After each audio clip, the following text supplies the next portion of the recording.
आइए देखते हैं 2026 में ये न्यू मलार रवि स्टूडियो फिरोजाबाद के प्रबल सौजन से सिंगर विजय माधव की आवाज में। तो पार्वती मैया बोली है भोले बाबा से, हे भोलेनाथ सावन का महीना चल रहा है, मेरी बात सुनो। और बोली है वो पार्वती मैया, मुझे झूला झूला दो भोलेनाथ, महीना आयो सावन को मुझे झूला।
अरे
और भोले के संग में गोरा बिराजे, भोले के संग में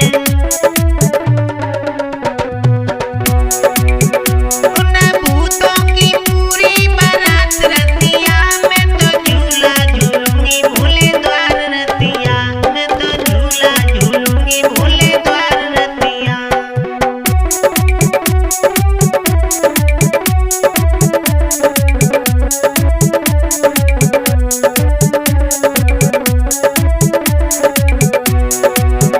अरे सावन की आई बहार रतिया, मैं तो झूला झूलूंगी भोले द्वार रतिया, मैं तो झूला झूलूंगी भोले द्वार रतिया।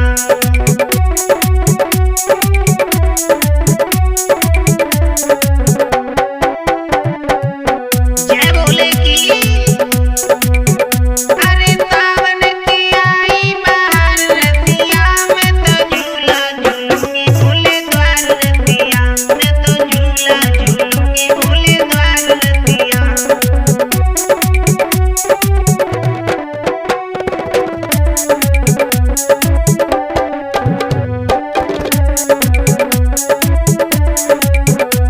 और कलमा बोल ले।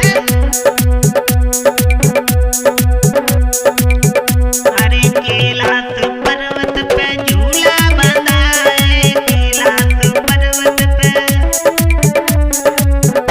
और फूलों से कलियों से झूला सजा है, फूलों से कलियों से। अरे कैलाश पर्वत पे झूला बंधा है और फूलों से कलियों से झूला सजा है।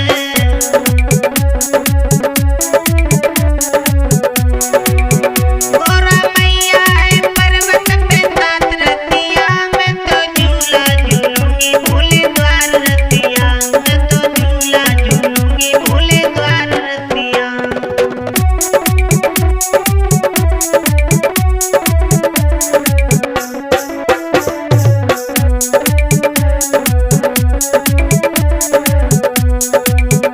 अरे सावन की आई बहार रतिया, मैं तो झूला झूलूंगी भोले द्वार रतिया, मैं तो झूला झूलूंगी भोले द्वार रतिया।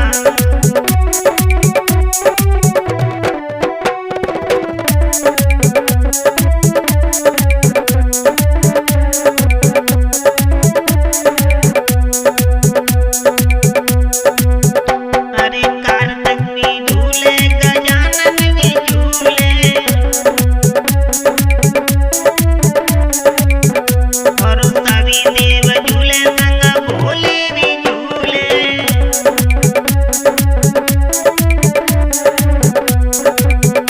अरे कार्तिक भी झूले और गजानन झूले और सभी देव झूले संग भोले भी झूले।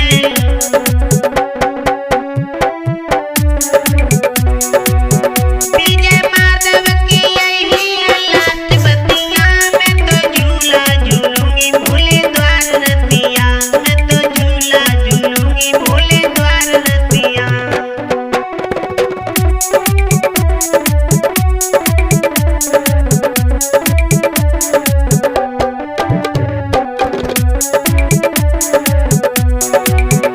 विजय माधव की यही हालत बतिया, मैं तो झूला झूलूंगी भोले द्वार रतिया, मैं तो झूला झूलूंगी भोले द्वार रतिया।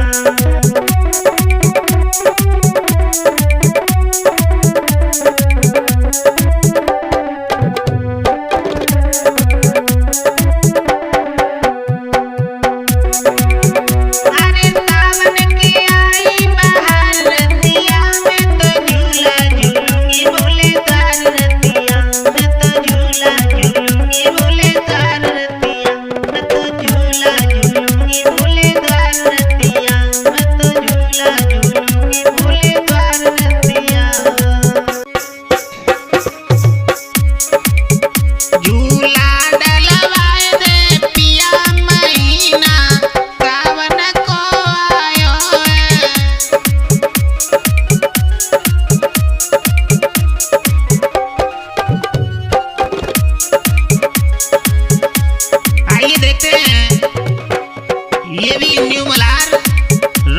स्टूडियो फिरोजाबाद के प्रबल संयोजन से पेश करने के लिए जा रहे हैं सिंगर विजय माधव की